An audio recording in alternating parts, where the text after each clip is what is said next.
So moving on, Henrik Lunqvist recently retired his number by well, we didn't, but the New York Rangers did. Yep. And which is, I think, a no-brainer. Yes. There's no doubt he is an all-time Rangers great, possibly being even better than Mike Richter in terms of all-time Rangers goaltenders. Yep. But is he one of the NHL's greatest all-time goalies? And you have here, does he go directly to the Hockey Hall of Fame without passing go? And I'm assuming passing go is a euphemism for not winning a Stanley Cup. Or just like first ballot, right? He's not first ballot because there is no ballot. But is he in? Yeah. Like without question. That's the question. Is he? He's in. Yeah. Yeah, he's in. And it's without question. No, it's not without question. Yeah. I don't think it's a slam dunk. Yeah. He'll get in. When did he stopped play? He didn't play last season, right? He didn't play at all last season. Correct. Okay, so that was the 2021 season. But he was signed. Yeah, but it doesn't matter. If you don't play, that counts as a year towards your Hall of Fame eligibility. So 2021, 21, 22, 22, 23, he'll be in the class of 2023, the Hall of Fame class of 2023. I don't think that there's any question. I think he will for sure. Yeah. Is it a slam dunk? No, not in my opinion. It's not. No? No. Is it the cup that prevents it from being a slam dunk? Yeah, win something. Yeah. Just win something. Win something. Just win something. Yeah. And okay, yes, he won the Olympic gold medal. Yes, he won a world championship. But like, it's not like this guy put together 10 seasons of Vezina trophies. Yeah. He won one.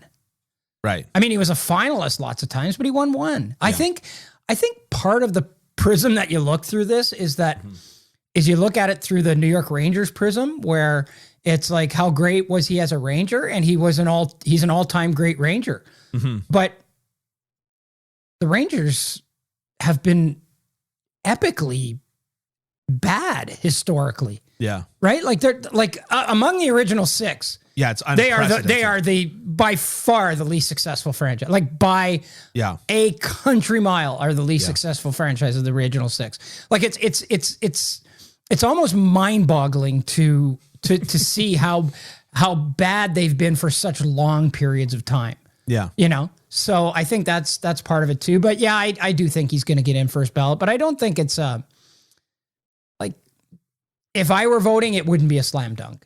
Okay. Yeah. Yeah. For me, Krister Rockstrom is scouting from Montreal. You should have known that. I mostly just complain about their on-ice performance.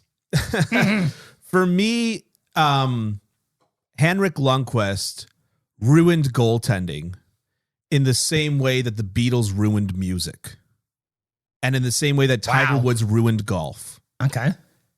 After the Beatles started releasing their hits, it almost taught the rest of the music world, this is how you make money on music. And so all of a sudden, every producer was trying to put somebody into that box of, we want that 2.5 minutes. She loves you. Yeah. Right.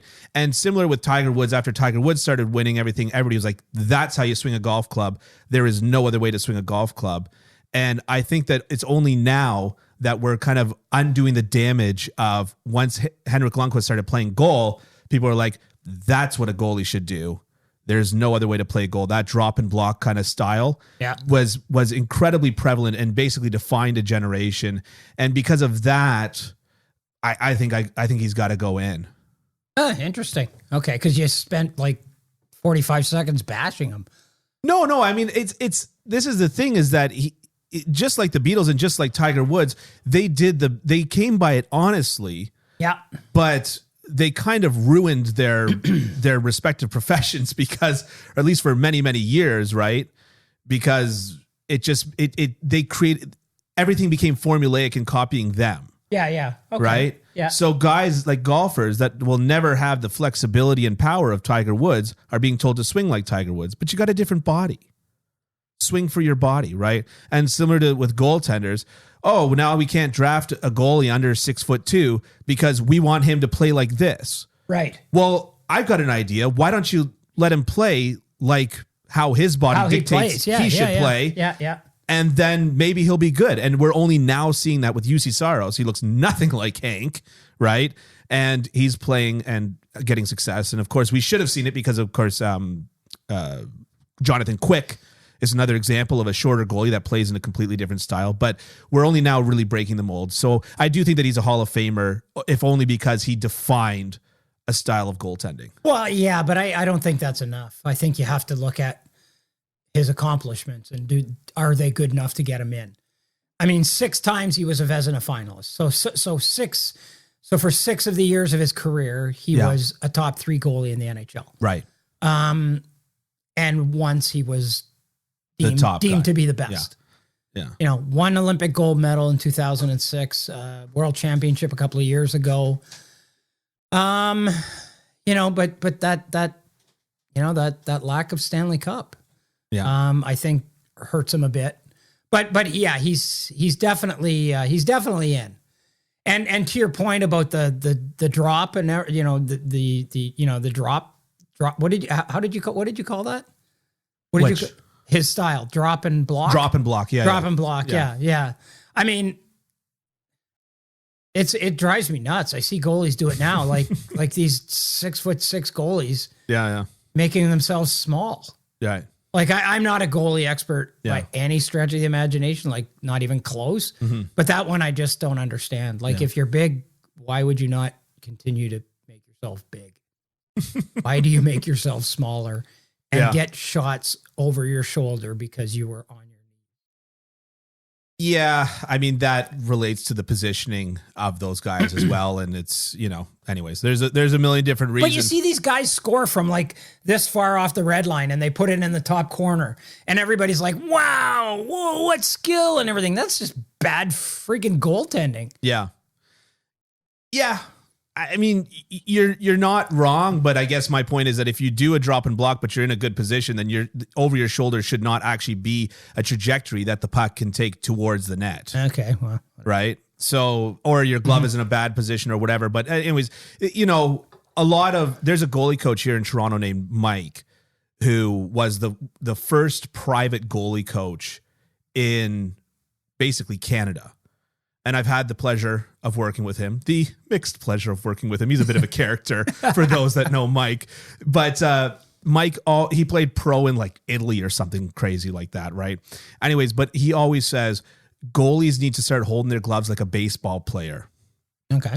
And goalies right now are just holding their gloves where the puck is most likely to hit it, as opposed to where they're most able to reach out and grab the puck from different angles. And that's a result of the drop and block style. Okay. Right. And that's to your point of what they're saying. Guy just drops down, puck goes over his shoulder. Where the heck was the glove? Yeah. Right. So we're in agreement that Henrik Lundqvist is a Hall of Famer. Yes. Is he a slam dunk in your opinion? Like, is he a easy peasy, no question? Like you're out of your mind if you don't think that he should be in first shot. Yeah. Okay. Yeah, I just have to say it because of how he completely redefined goaltending. Okay. Right. And yeah, but did he redefine goaltending or did Francois Allaire redefine goaltending? Well, that's a whole other story, the Francois Allaire thing, which I could get into some behind the scenes stuff about that until the cows come home. But yeah, I mean, you're right to question that, I guess. So, I mean, he did because he also worked with Bauer on designing the pads, and he worked with them on the technology even that exists on making them bigger. Yeah. What I was hoping is that my leg pad could extend up and over my head.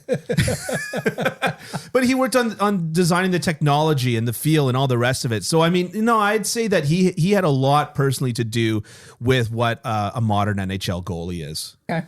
Yeah. Mm-hmm.